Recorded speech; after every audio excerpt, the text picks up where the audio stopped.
যে সুন্নতগুলো সমাজ থেকে বিদায় হয়ে গেছে এর ভিতরে একটি সুন্নত ওসিয়তনামা লেখা। কি লেখা? ওসিয়তনামা লেখা। অনেকে হয়তো জীবনে প্রথম শুনছেন এটা আবার সুন্নত নাকি? জি ভাই, এটা সুন্নত। অনেকে মনে করে এটা তো আমার ব্যক্তিগত বিষয় না। এটা ব্যক্তিগত বিষয় না। রাসূলুল্লাহ সাল্লাল্লাহু আলাইহি ওয়াসাল্লামের নির্দেশ আছে ওসিয়ত লেখার জন্য, ওসিয়ত। এবং আব্দুল্লাহ ইবনে ওমর রাদিয়াল্লাহু তাআলা আনহু তিনি বর্ণনা করেছেন যে নবী করিম সাল্লাল্লাহু আলাইহি ওয়াসাল্লাম বলেছেন, কোন মুসলিম তার কাছে যদি ওসিয়ত করার মতো কোনো বিষয় থাকে, কিছু যদি থাকে যে বিষয়গুলোর ব্যাপারে তার ওসিয়ত করা দরকার, এরকম কিছু যদি তার কাছে থাকে তো তার জন্য জায়েজ নাই, তার অধিকার নাই 2টি রাত ওসিয়তনামা না লেখে কাটানো। ওসিয়ত করার মতো কিছু যদি তার কাছে থাকে তো ওই জিনিস সম্পর্কে, ওই বিষয় সম্পর্কে, ওই সম্পত্তি সম্পর্কে ওসিয়তনামা লেখা ছাড়া 2টা রাত ঘুমানো তার উচিত নয় বা তার অধিকার নাই। হাদিস বর্ণনা করেছেন আব্দুল্লাহ ইবনে ওমর রাদিয়াল্লাহু তাআলা আনহু। হাদিসটি বর্ণিত হয়েছে বুখারীতে এবং মুসলিমে। আব্দুল্লাহ ইবনে ওমর রাদিয়াল্লাহু তাআলা আনহু বলেন, এই কথা যেদিন আমি শুনেছি নবী করিম সাল্লাল্লাহু আলাইহি ওয়াসাল্লাম থেকে, তারপরে একদিনের মাথায় আমি আমার ওসিয়তনামা লিখে রেডি করে ফেলেছি। ওসিয়তনামা লেখা একটা মুর্দা সুন্নাত। কোন কোন সময় এই ওসিয়তনামা লেখাটা সুন্নাত না, ফরজ হয়ে যায়। আল্লাহ পাক সুবহানাহু ওয়া তাআলা কোরআনে কারীমেও ওসিয়ত করার জন্য নির্দেশ করেছেন। আল্লাহ তাআলা বলেছেন,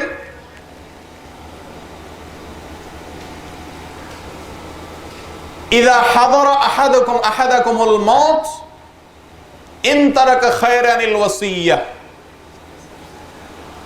যদি কারোর মৃত্যুর কাছাকাছি সময় এসে যায় আর সে কোনো সম্পদ রেখে যায় তো তার জন্য আল্লাহ তাআলা ফরজ করেছেন। কি করেছেন?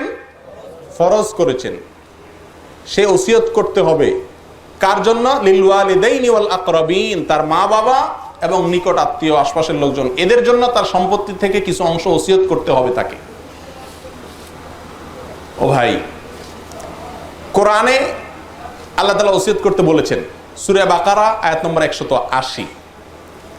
আর হাদিসে বুখারী এবং মুসলিমে নবী করিম সাল্লাল্লাহু আলাইহি ওয়াসাল্লাম বলেছেন ওসিয়ত করার মতো কিছু থাকলে ওসিয়ত না করে 2 রাত ঘুমানো জায়েজ নাই, ঠিক না, অধিকার নাই। আপনারা কে কে ওসিয়তনামা লিখছেন একটু হাত তোলেন। ওসিয়তনামা লিখছেন, আপনি মারা গেলে আপনার ওয়ারিসরা, বউ বাচ্চারা, তাদেরকে লক্ষ্য করে যে আমি মারা গেলে ও আমার স্ত্রী, ও আমার ছেলে, ও আমার মেয়ে, তোমরা এমন এমন করি, ওসিয়তনামা লিখছেন এমন কেউ থাকলে হাত তোলেন। আছেন নেই? নিঃসন্দেহে বলতে পারি একটা হাতও উঠবে না, কারণ মুর্দা সুন্নত, তো মরে গেছে, তো এ সুন্নত নাই, মেরে ফেলা হয়েছে সমাজ থেকে। প্রিয় দিনী ভাইরা, ওসিয়ত জিনিসটা কি? ওসিয়ত মানে হলো, শব্দের অর্থ হলো মিলানো। কোরআন এবং হাদিসে যে ওসিয়তের কথা বলা হয়েছে, এই ওসিয়তের মানে হলো মৃত্যুর পরে কোন ব্যক্তি তার সম্পদ, সন্তান সন্ততি, এ জাতীয় কোনো বিষয় সম্পর্কে তার নিকট জনদেরকে উপদেশ দিয়ে যাওয়া, মৃত্যুর পরে পালনযোগ্য, মৃত্যুর পরে যেন পালন করা হয় সেজন্য জীবিত থাকতে উপদেশ দিয়ে যাওয়া, এটাকে বলা হয় কি? ওসিয়ত। এই ওসিয়ত আল্লাহ কোরআনেও বলেছেন। আল্লাহ বলেছেন ইউসিকুমুল্লাহু ফিল কাফি কালালা, তোমাদেরকে আল্লাহ ওসিয়ত করছেন। আল্লাহ যদি ওসিয়ত করেন সেটা ফরজ হয়ে যায়। আল্লাহ ওসিয়ত করার মানে হলো আল্লাহ তোমাদের জন্য ফরজ করছেন। আল্লাহ তাআলা অন্য আয়াতে বলেছেন নূহ আলাইহিস সালামকে, অন্যান্য নবীদেরকে আল্লাহ তাআলা ওসিয়ত করেছেন, মানে ফরজ করেছেন।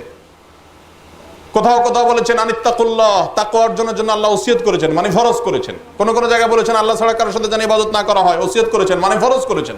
আল্লাহ ওসিয়ত করার অর্থ হলো ফরজ করা। কোরআনে বহু জায়গায় আল্লাহ বলেছেন। নবীগণ, কোন কোন নবী তার সন্তানদেরকে ওসিয়ত করেছেন, কোরআনে তার বিবরণ আল্লাহ তাআলা দিয়েছেন। প্রিয় দিনী ভাইয়ারা, ওসিয়ত জিনিসটা বুঝলাম। তাহলে মানুষ জীবদ্দশায় এমন কোন উপদেশ, এমন কোন পরামর্শ নিজের ওয়ারিসদেরকে বা নিকটজনদেরকে, কাছের লোকদেরকে দিয়ে যাওয়া, যেই কাজটি তার মৃত্যুর পরে বাস্তবায়ন যোগ্য, সেটা তার সম্পদ সংক্রান্ত হতে পারে, তার সন্তানদের বিষয়ে হতে পারে, বা অন্য কোনো বিষয় সম্পর্কেও হতে পারে। সাধারণত ওসিয়ত, কোরআনে কারীমের যে আয়াতটি শুনেছি সেখানে ওসিয়ত বলতে সম্পদের ওসিয়তকে বোঝানো হয়েছে, এবং বেশিরভাগ ক্ষেত্রে ওসিয়ত সম্পদের ক্ষেত্রেই হয়। ওসিয়ত মোট 3 প্রকার। কয় প্রকার? নাম্বার 1, ফরজ ওসিয়ত। কোন ওসিয়ত? যেই ওসিয়ত করা আপনার জন্য ফরজ, আবশ্যক, জরুরি, না করলে আপনি গুনাহগার হবেন, সেটা কোন ওসিয়ত? আপনার যদি এমন কোন দেনা থাকে, দেনা, যেই দেনার পাওনাদারের কাছে বা আপনার কাছে কোনো ডকুমেন্ট নাই ওই দেনার বিষয়ে, এরকম কিছু দেনা টেনা থাকে না? আপনি সৌদি আরবে একজন থেকে 10,000 রিয়াল হাওলাত করছেন, আপনার আত্মীয় স্বজনরা দেশে চিনেও না, ওই বেটারে জানেও না, আর কোনো হাওলাতের কোনো ডকুমেন্টও নাই। আল্লাহ নয় করুক আপনার ইন্তেকাল হয়ে গেল, এই লোক আপনার সন্তানদের কাছে যখন দাবি করবে, তা আপনার সন্তানরা সন্দেহ করবে কি করবে না, যে কোনো দলিল নাই, প্রমাণ নাই, বাবা আমাদেরকে কোনোদিন বলেও যায় নাই এতগুলা টাকা, তারা নাও দিতে পারে। এরকম ক্ষেত্রে আপনার জন্য ওসিয়ত করা কর্তব্য, যে হে আমার ছেলে মেয়ে, হে আমার স্ত্রী, হে আমার অমুক, আমি অমুকের কাছ থেকে এত টাকা লোন নিয়েছি, আমার যদি মৃত্যু হয়ে যায় আমার সম্পদ থেকে সেই লোন তোমরা পরিশোধ করবা। এই ওসিয়ত করা কি জরুরি। একইভাবে আপনার কাছে কারোর কোনো আমানত আছে, আমানত টাকা জমা হয়ে গেছে বা কিছু, এরকম হয় না? আপনার ওয়ারিসদেরকে আপনি ওসিয়ত করে যাওয়া কর্তব্য, যদি কোনো ডকুমেন্ট না থাকে যার আমানত তার, যে আমার কাছে অমুকের কি আছে, আমানত আছে। আর একটা হলো, আল্লাহ তাআলা আপনাকে অনেক সম্পদ দিছেন, অনেক সম্পদ, কিন্তু আপনার আত্মীয় স্বজনের ভিতরে, প্রতিবেশীর ভিতরে এমন কোন লোক আছে যে খুব অভাবী, কিচ্ছু নাই, নিঃস্ব, অসহায়। আপনি মারা যাওয়ার পরে, জীবিত থাকতে তো যা দিছেন দিছেন তাদেরকে, আলহামদুলিল্লাহ, কিন্তু আপনি মারা যাওয়ার পরে তো আপনার দেওয়ার ক্ষমতা আর নাই। আপনি মারা যাওয়ার সঙ্গে সঙ্গে এই সম্পদের মালিককে, কথা বলে না, ওয়ারিসরা মালিক। তাহলে আপনার নিকট আত্মীয়র ভিতরে যদি কোনো অভাবী, কোনো গরিব, কোনো দুঃখী, কোনো চরম কষ্টে থাকা মানুষ থাকে, আর আল্লাহ আপনাকে সামর্থ্য দেয় যথেষ্ট পরিমাণে, তাহলেও আপনার জন্য কর্তব্য, এই কোরআনে যে আয়াতটি পড়েছি আয়াতটি সেদিকে ইঙ্গিত করেছে, ইন তারাকা খায়রানিল ওয়াসিয়াতু লিল ওয়ালিদাইনি ওয়াল আকরাবিন, তাহলে ওই নিকট আত্মীয়দের জন্য ওসিয়ত করে যাওয়া, যে বাবারা, আমি যদি মারা যাই আমার সম্পত্তি থেকে তোমাদের অমুককে, অমুককে, অমুক আত্মীয়কে এত টাকা দিবা, বা এই জমিটা দিবা, বা এই জিনিসটা দিবা, এটা আমার সম্পদ, আমি জীবিত থাকতে বলে গেলাম, আমার মরার পরে তাকে দিবা। এরকম ওসিয়ত করাও জরুরি, যদি সে অভাবী থাকে আর আল্লাহ আপনাকে সামর্থ্য দিয়ে থাকে। কথা বুঝে আসছে ভাই? আরেকটি ওসিয়ত, জরুরি ওসিয়তের ভিতরে আরেকটি ওসিয়তের নমুনা বলি। আপনি জানেন আপনার জীবিত থাকা অবস্থাতে আপনার যে সমাজ, আপনার যে আত্মীয় স্বজন, এদের ভিতরে বিদআতে জর্জরিত, হারাম কাজে জর্জরিত, শিরকে লিপ্ত। আপনার আশঙ্কা হয় আপনার কবরকে তারা মাজার বানাবে, আপনার আশঙ্কা হয় আপনি মরার পরে আপনার সম্পত্তি থেকে 40 3 দিনা 7 দিনা করে বিদআত করবে, আপনার আশঙ্কা হয় আপনার মৃত্যুর পরে, মৃত্যুকে কেন্দ্র করে যে বিদআতগুলো আমাদের সমাজে প্রচলিত আছে তার কোনো একটি হবে বা কয়েকটি হবে। আপনি জানেন যে আপনার সমাজের মানুষ এগুলা করে, জীবদ্দশার চেষ্টা করে কাউকে বুঝাইতে পারেন নাই, সেক্ষেত্রেও আপনার জন্য কর্তব্য, আপনি ওসিয়ত করবেন যে আমি যদি মারা যাই, খবরদার আমাকে কেন্দ্র করে যেন এই এই এই এই বেদাত, এই এই এই শিরক যেন করা না হয়। অথবা সন্তানদেরকে বহু কথা বলে আপনি হারাম থেকে বাঁচাইতে পারেন নাই, ওসিয়ত করে যাওয়া আপনার জরুরি, আমি মারা যাওয়ার পরে আমার সন্তানরা যেন এই পথে না চলে, এই পথে হারাম যদি করে সেগুলা থেকে বাধা দেওয়া, এটা আপনার কর্তব্য। যদি আপনি এটুকু চেষ্টা করেন, কিয়ামতের দিন আল্লাহর কাছে জবাব দিতে পারবেন, আল্লাহ জীবিত থাকতে চেষ্টা করে গেছি, মরার পরে যেন না করে সেজন্য ওসিয়ত করে আসছি, আমার চেষ্টার সবটুকু আমি পালন করেছি। তারা যদি শুনে তো ভালো, আর যদি না শুনে আল্লাহর কাছে অন্তত আপনি দায়মুক্ত থাকতে পারবেন। আপনি জানেন যদিও লা তাজিরু ওয়াজরাতান বিজরা উখরা, আপনার মারা যাওয়ার পরে যদি কোনো বেদাত তারা করে, আপনি এই বেদাত থেকে মুক্ত, তাহলে আপনার গুনাহ হবে না, এটা ঠিক আছে, আপনার অপরাধ নাই, কারণ অপরাধ তো সে করছে, আপনি তো আর বেদাত করেন না, আপনি তো মারা গেছেন, মারা যখন গেছেন তখন তো আপনার আমলের খাতা বন্ধ হয়ে গেছে, অতএব আপনার কোনো গুনাহ হবে না, ঠিক। কিন্তু আপনি যদি জানেন আপনি মারা যাওয়ার পরে তারা এই গুনাহগুলা করবে আপনার লাশকে কেন্দ্র করে, আর আপনি ওসিয়ত করে গেলে তাদের ভিতরে প্রভাব ফেলতে পারে ওসিয়তে, তাহলে আপনার জন্য ওসিয়ত করে যাওয়া কর্তব্য। কথা বুঝে আসছে ভাই?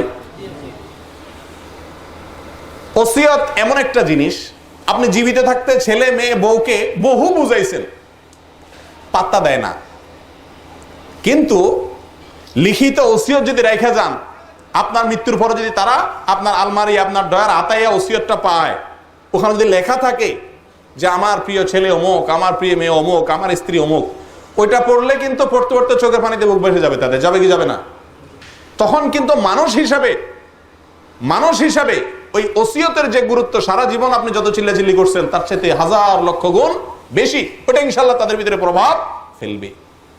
প্রিয় দিনী ভাইয়েরা, এটা হলো জরুরি ওসিয়ত। অর্থনৈতিক লেনদেন, আত্মীয় স্বজন থাকলে তাদেরকে আপনার সম্পত্তি থেকে কিছু ওসিয়ত করে যাওয়া, অন্যায় অবৈধ কাজ থেকে তাদেরকে বাঁচানোর জন্য ওসিয়ত করে যাওয়া, এগুলো আপনার জন্য জরুরি ওসিয়ত। নাম্বার 2, হারাম ওসিয়ত। হারাম যে ওসিয়ত করা যাবে না, করলে গুনাহগার হবেন, সেটা কোন ওসিয়ত? সেটা হলো এই আয়াতের ব্যাখ্যা ইমাম নববী রাহমাতুল্লাহি আলাইহি সহ অন্যান্য মুহাদ্দিসিনে কেরাম লেখেন, আমাদের সমাজে একটা কুপ্রথা প্রচলিত আছে, একটা ভুল সিস্টেম চালু আছে। সেটা কি? অনেক মানুষ মারা যাওয়ার সময় ওসিয়ত করে যায়। কি ওসিয়ত? আমার ছোট ছেলেটারে এই জমিটা দিয়ে দিও বাবারা, তোমরা কেউ দাবি করিও না, তোমরা কেউ দাবি করে এটা আমার ছোট ছেলেটারে দিয়ে দিও। আছে না নাই সমাজে? কোন কোন বাপ মা মায়ের দিকে টান আছে, তো বলে আমার এই মেয়েটারে এই ওই জমিটা দিয়ে দিস, তো এটা কেউ দাবি করিস না। করে না? কোন সন্তান যারা আপনার ওয়ারিস, যারা এক কথা আপনি মারা যাওয়ার পরে যাদের জন্য কোরআন এবং হাদিসে হিস্সা নির্ধারণ করা আছে, একটা অংশ ঠিক করা আছে, 1/3, 1/5, 1/8, 2 ভাগের 1 ভাগ, 4 ভাগের 2 ভাগ, এক কথা যে কোনো অংশ কোরআনের যাদের জন্য ঠিক করা আছে তাদেরকে বলা হয় ওয়ারিস। তাদেরকে কি বলা হয়? যাদের জন্য আপনি মারা যাওয়ার পরে আপনার সম্পত্তিতে যাদের একটা অংশ ঠিক করা আছে, এরা হলো আপনার কি? ওয়ারিস। এরকম কোন যদি কেউ থাকে, তাহলে ওয়ারিসদের জন্য যদি আপনি কোনো বিশেষ সম্পদের ওসিয়ত করে যান, এটা হারাম। আমাদের সমাজে মানুষ জানে না, বেশিরভাগ মানুষ জানে না। কথা বুঝে আসছে? আপনি আদর করে একটা ছেলেকে বা একটা মেয়েকে বেশি সম্পদ দেওয়ার জন্য ওসিয়ত করে যাবেন, জায়েজ নাই, হারাম। কারণ কি জানেন? কারণ হলো মারা যাওয়ার পরে আপনার এই সম্পত্তিতে সকল ওয়ারিসদের জন্য আল্লাহ সুবহানাহু ওয়া তাআলা একটা অংশ ঠিক করে রাখছেন না রাখেন নাই? কে কদ্দুর পাবে আল্লাহ তাআলা ভাগ করে দিবেন না? আপনি তার জন্য ওসিয়ত করার মানে হলো আপনি আল্লাহর এই ভাগে সন্তুষ্ট না, আপনি তারে ডাইন বাম থেকে দিতে চাইতেছেন। কথা বুঝে আসছে ভাই? এটা তো মরার পরে, জিন্দা থাকতেও বাপ মারা অনেক সময় জুলুম করে কোন কোন সন্তানের প্রতি। বিশেষ করে আমাদের প্রবাসীদের সবার পেটের ভিতরে এরকম জুলুমের কত হাজার কাহিনী যে আছে, ঠিক না ভাই? ঠিক, একেবারে সবার মনের কথাটা বলে ফেলছি মনে হয়, ঠিক না ভাই? ঠিক। হাই রে আমার বাপে, সুবহানাল্লাহ, এত করলাম তাও ওই পোলা ছোটটার দিকেই টানে, এত কিচ্ছু করি ওই সব টেনা মায়ের বাড়ি তুলে। হাই রে, এই রোগ বাপ মাদের ভিতরে কম বেশ আমাদের সমাজে আছে। দেখেন ভাই, ভালোবাসা জিনিসটা আল্লাহ তাআলা কন্ট্রোল করেন নাই, এটা করবেনও না আল্লাহ, এটা সম্ভব না। আপনার এক সন্তানের প্রতি ভালোবাসা হয়, একটার প্রতি বেশি টান হয়, এটা দোষের কিচ্ছু না। কথা বুঝে আসছে? কিন্তু দেওয়ার ক্ষেত্রে আপনি একজনের প্রতি জুলুম করবেন, ছেলেটারে ডিম দিয়ে কইবেন, মায়াটারে কইবেন মায়া ছুটকি এত খাওয়ান লাগে না, মেয়েরা কল্লার মাথা, মাছের কল্লা খাওয়া লাগে না, কল্লা কে খাবে? ছেলে খাবে। আছে না এগুলা? এগুলা জুলুম। এগুলা কি? জুলুম। প্রিয় দিনী ভাইরা, তাহলে যেটা আমরা বলছিলাম, হারাম ওসিয়ত হলো আপনার কোন ওয়ারিসের জন্য, ভুল বুঝেন না, আত্মীয় স্বজন না, ওয়ারিশের জন্য যদি আপনি ওসিয়ত করে যান, আমার মরার পরে আমার অমুক ওয়ারিশের জন্য অমুক জমিটা বা অমুক সম্পত্তিটা বা এই টাকাটা, এটা হলো হারাম ওসিয়ত। মনে থাকবে তো? এই ওসিয়তটা আমাদের সমাজে মানুষ করে নাকি করে না? বহু মানুষ করে, বহু মানুষ করে। আরে ভাই, এমন কি ইমাম নববী রাহমাতুল্লাহ আলাইহি লিখছেন, সহিহ মুসলিমের সবচেয়ে নামকরা ব্যাখ্যা গ্রন্থ যিনি রচনা করেছেন, বিশ্ব ব্যাপী যার প্রশংসা ওলামা একরামের মুখে, তিনি এটাও বলেছেন যে আপনার জীবদ্দশায় একটা ছেলে আপনার দিকে খুব খেয়াল করছে, আরেকটা করে নাই। এই জিনিসটা হয় না? হয় না? 99% ফ্যামিলিতে আমার দেশে হয়। এক ছেলে খুব খেয়াল করছে বাপ মার দিকে, আরেক ছেলে মোটেও করে। তখন বাপ মা যদি বলে ঠিক আছে দেখতেছি, চান্দু তো যাওয়ার সময় ওসিয়ত করে থুয়ে গেল যে আমারে সারা জীবন টাকা পয়সা দিছে, খাওয়াইছে, পড়াইছে, এরে অর্ধেক জমি দিয়ে দিবা বা অমুক জমিটা আলাদা, ভাগ ছাড়া আলাদা এক্সট্রা হিসাবে এটা দিয়ে দিবা। ইমাম নবী রাহমাতুল্লাহ বলছেন এটাও হারাম, জায়েজ নাই। কারণ আপনার এই সম্পত্তিতে যে আপনার ওয়ারিসরা মালিক হবে, যার জন্য যে অংশ আল্লাহ তাআলা ঠিক করে রাখছেন, এই অংশের মালিক হওয়ার জন্য কোনো শর্ত নেই, আপনার খেদমত করার শর্ত না। আপনার ঘরে জন্মগ্রহণ করেছে, বাস সে এটার মালিক, আল্লাহ ঠিক করে দিয়েছেন, আপনি তাকে বঞ্চিত করার অধিকার আপনার। কথা বুঝে আসছে? আপনারা তো সব ইয়াং বা মধ্য বয়সের মানুষ, এগুলো আমাদের দেশে বুড়া বাপদেরকে ওয়াজ শোনানো দরকার ছিল। আল্লাহ তাআলা আমাদেরকে হেদায়েত দান করেন। হারাম ওসিয়ত এটা একটা।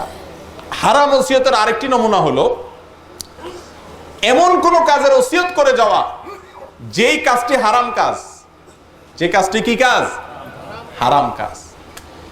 বাবা বলে গেল আর কোনোদিন গান করো না, ভালো ওসিয়ত করছে, হ্যাঁ, কেন বলে গেল সেই কথাটি বলে গেল না, কিন্তু বহুত বাবা আবার ওসিয়ত করে যায়, বহুত মায় ওসিয়ত করে যায়, বাবা গানটা চালায় রাখিস, হারমোনিটা ছাড়িস না, আছে না? হারাম কোন কাজের ওসিয়ত যদি করে সেই ওসিয়তটাও কি হারাম। বিনা কষ্টে কবরে শুয়ে শুয়ে উনি গুনাহ পেতে থাকবে। সন্তান দুনিয়াতে কুকাম করবে, সন্তানেরটা সন্তান পাবে, ফাও পেনশনের মতো করে কবরে শুয়ে শুয়ে গুনাহ লাভ করবে কে? যে লোক হারাম কাজের ওসিয়ত করে যায়। আল্লাহ তাআলা আমাদেরকে বুঝার তৌফিক দান করেন। প্রিয় দিনী ভাইরা, 3 নম্বর ওসিয়ত হলো হালাল ওসিয়ত, জায়েজ ওসিয়ত। জায়েজ ওসিয়ত কি? জায়েজ ওসিয়ত হলো 1 নম্বর জায়েজ ওসিয়ত হলো আপনার ওয়ারিসদের ভিতরে, দুঃখিত ওয়ারিস নয়, আপনার আত্মীয় স্বজন যারা ওয়ারিস না, ওয়ারিসের বাইরে, যেমন আপনার ফুফু, ফুফাতো বোন, চাচা, চাচাতো ভাই বোন, কথার কথা, এমনকি আর অনেক কাছের কাছের আত্মীয় স্বজন আছে যারা আপনার ওয়ারিস না। তাদের জন্য আপনার সম্পত্তি খুব অঢেল আছে তা না, কিন্তু তাদের অভাবের কারণে আপনি দয়া করে কিছু একটা তাদের জন্য সামান্য অংশ হইলেও ওসিয়ত করলেন, এটা জায়েজ।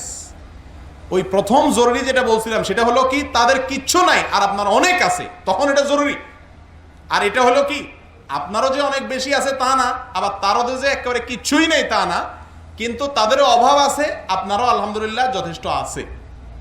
এইরকম মুহূর্তে তাদের জন্য কিছু ওসিয়ত করে যাওয়া এটা জায়েজ এবং উত্তম। কথা বুঝে আসছে ভাইরে? মরার পরে ফুলাফানের জন্য সম্পদ যাতে করে পাহাড়ের মতো থাইকা যায়, মাশাআল্লাহ, এটার জন্য চেষ্টা আমাদের কোনো ত্রুটি নেই। আবার আত্মীয় স্বজনদের দেওয়ার চিন্তা, জীবিত থাকতেই তো দেয় না, কিসে মরার পরে দিব, এই না আমাদের মানসিকতা। প্রিয় দিনী ভাইরা, 2 রকম মানসিকতা আছে সম্পদের ওসিয়তের ব্যাপারে। নাম্বার 1, কিছু লোক আছে আমাদের সমাজে অতি জজবাওয়ালা। অতি জজবা, অতি জজবা বুঝেন?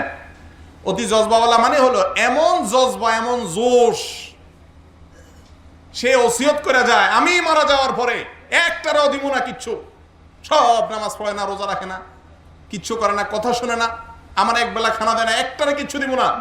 এই কামরুলের মা, আমি মারা যাওয়ার পরে সব ওই মসজিদে দিয়ে দিবা, অমুক মাদ্রাসায় দিয়ে দিবা, পিসা হুজুরের হাতে দিয়ে আসবা। এরকম আছে না? বহু লোক আমাদের সমাজে এরকম আছে যে সব দান করে দিয়ে যাবে, অথবা বিরাট একটা অংশ দান করে দিয়ে যাবে। বুড়ারে দান করতে দেন, আপনি কিচ্ছু বলেন না। এরকম কোন বুড়া যদি আপনার পালায় পড়ে, বুড়ারে কন বলে দমসে তুমি দান করো, কোনো সমস্যা নাই। করোনা হাদিসে তার সমাধান দিয়ে থুয়ে গেছে, চান্দু তুমি কাল বইয়া থুয়ে যাবে আর সব দিয়ে দিতে, এত সোজা না তো। আল্লাহ তাআলা একটা লিমিটেশন দিয়ে দিছেন আপনি ওসিয়ত করতে পারবেন আপনার সম্পদ থেকে সর্বোচ্চ 1/3 পর্যন্ত। কত ভাগ পর্যন্ত? 1/3। অতএব বুড়া যদি পুরা সম্পদ ওসিয়ত করে দিয়ে যায়, ওটা কার্যকর হবে না, ওটা কার্যকর হবে না। কতটুকু কার্যকর হবে? সাদ ইবনে আবি ওয়াক্কাস রাদিয়াল্লাহু তাআলা আনহু, ওনাকে নবী করিম সাল্লাল্লাহু আলাইহি ওয়াসাল্লাম উনি যখন জিজ্ঞাসা করেন, ইয়া রাসূলুল্লাহ, আমি ওসিয়ত করতে চাইতেছি, যে ওসিয়ত করার ফজিলত বুঝছে, এখন ওসিয়ত করবে, অনেক বেশি ওসিয়ত করবে। কা রাসূলুল্লাহ, আমি ওসিয়ত করব। রাসূল আকরাম সাল্লাল্লাহু আলাইহি ওয়াসাল্লাম বলেছেন, আস-সুলুস ওয়াস-সুলুসু কাসীর, 3/1 পর্যন্ত ওসিয়ত করো, আর 3/1 করলে অনেক, আর দরকার নাই, খবরদার, সন্তানদের জন্য রাখতে হবে। সহিহ মুসলিমের হাদিসে আছে, নবী করিম সাল্লাল্লাহু আলাইহি ওয়াসাল্লাম ইরশাদ করেছেন, তোমরা তোমাদের সন্তানদেরকে নিঃস্ব রেখে যাওয়ার চাইতে, খালি হাত, অন্যের কাছে হাত পাতা লাগে এরকম অবস্থা রেখে যাওয়ার চাইতে তাদের জন্য কিছু সম্পদ রেখে যাওয়া উত্তম। অতএব কিছু কিছু আছে তবলিগে যাওয়ার পরে সব দান করে দিবে। কোথায়? মার্কাজে, মাদ্রাসায়। অনেকে পীরের মুরিদ হওয়ার পরে সব দান করে দিবে কি? ওই ভণ্ড পীরের। অনেকে আছেন এর কোনোটা না, কিন্তু অতি জজবাওয়ালা, পোলাফানের উপরে কোনো কারণে নাখোশ আর কি, তো সে সব দিয়ে যাবে কোনো হুজুরে, কোনো হুজুরে পটায় ফটায় ফেলাইছে হয়তো, বাস তার মাদ্রাসা মসজিদে সব দিয়ে যাবে। এভাবে ওসিয়ত করা জায়েজ নাই। এটা বাড়াবাড়ি, এটা অতি জজবা, অতি জোশ, লিমিটেশন আছে। তবে যদি করেও সে, শরীয়ত বলে কার্যকর হবে কতটুকু? 3/1 পর্যন্ত। তবে সুন্নাত হলো আর উত্তম হলো আরো কম ওসিয়ত করা। আবু বকর রাদিয়াল্লাহু তাআলা আনহু ওসিয়ত করেছেন ওনার সম্পত্তি থেকে 5/1 আর বলছেন যে কোরআনে আল্লাহ তাআলা গনিমতের মালিক আল্লাহ নিজের জন্য রাখছেন 5/1। কয় ভাগের 1 ভাগ? উনি বলেন যে আল্লাহ নিজের জন্য যতটুকু রাখছে আমিও ততটুকু রাখলাম, আমার সম্পত্তি থেকে 5/1 ওসিয়ত করলাম। এই 5/1 করলে 3/1 চাইতে ওরা অনেক কম। কথা বুঝতে পারছেন? আব্দুল্লাহ ইবনে আব্বাস রাদিয়াল্লাহু তাআলা অবশ্য পরামর্শ দিয়েছেন 4/1, অর্থাৎ 3/1 যাতে ক্রস না হয়, তার কম থাকে, সেটা 4/1 হোক অথবা 5/1 হোক অথবা 6/, যত কম হয় মন্দ নাই, কিন্তু 3 পর্যন্ত সর্বশেষ সীমা, তার উপরে যেন না যায়। তাহলে কিছু লোক আছে সব ওসিয়ত করে দিয়ে দেয়, এটা ঠিক না বেঠিক? বেঠিক। কিন্তু খুশির খবর হলো হে বেটার ওসিয়ত করলে কোনো ফায়দা নাই, 3/1 বেশি কার্যকর হবে না। অবশ্য অনেকের সন্তানদের জন্য যা রেখে যায় তার 3/1 যদি ওসিয়তে চলে যায় তাহলেও সন্তানরা ক্ষতিগ্রস্ত হবে। কথার কথা, বুড়ার মোট জমি যা আছে, 3টা জমি আছে সমান সমান, সন্তান আছে 5 জন, তো 3/1 যদি একটা জমি চলে যায় তাহলে 2টা জমি কিভাবে সন্তানরা ভাগ করবে? এটাও অনেক সময় সন্তানের প্রতি কি হয়ে যায়? জুলুম হয়ে যায়। প্রিয়দিনী ভাইরা, ইসলাম ব্যালেন্স রক্ষা করছে, ওসিয়ত করতে বলেছে, আবার ব্যালেন্স দিয়ে দিছে। কন্ট্রোল করতে হবে, অতি জজবায় সন্তানদেরকে মাহরুম করা যাবে না। আবার কিছু লোক আছে ওসিয়ত, কিসের ওসিয়ত? আবার পোলাপানের জন্য পারলে আরো পাহাড় জমায়, পোলাপান ছাড়া কিচ্ছু বুঝে না, আর ওসিয়ত করেই। এই দুইটার মাঝামাঝি অবস্থানে আমাদেরকে আসতে হবে। আমি এই প্রথম পয়েন্টটা আলোচনা শেষ করতেছি।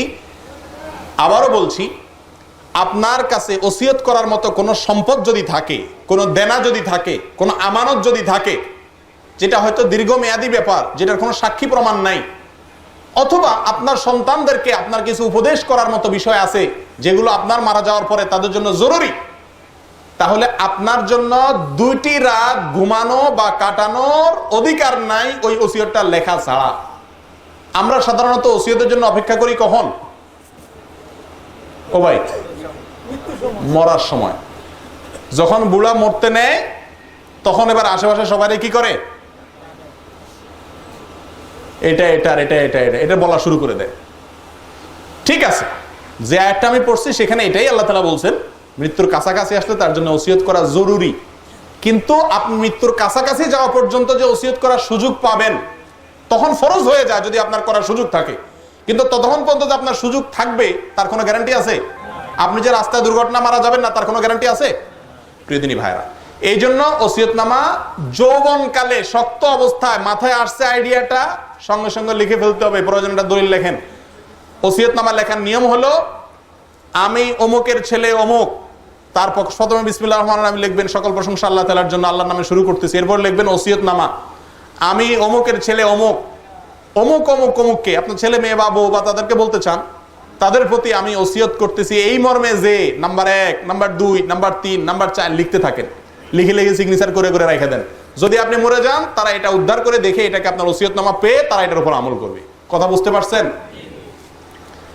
এবার বলেন, আগে ওয়াদা করছিলেন মরা সুন্নতের উপর আমল করবেন, ওসিয়তনামাকে লেখে না কেউ, এবার কে কে লিখবেন বলেন? এটা সোজা, আলহামদুলিল্লাহ। এর পরেরটা ধরতেছি চান্দু, এর পরেরটা বোঝা যাবে হাত কি পরিমাণ উঠে। এটা সোজা মোটামুটি করবেন ইনশাআল্লাহ। ভাই, আল্লাহ তাআলা আমাদের সকলকে এই বিলুপ্ত প্রায় সুন্নাতকে জিন্দা করার তৌফিক দান করেন।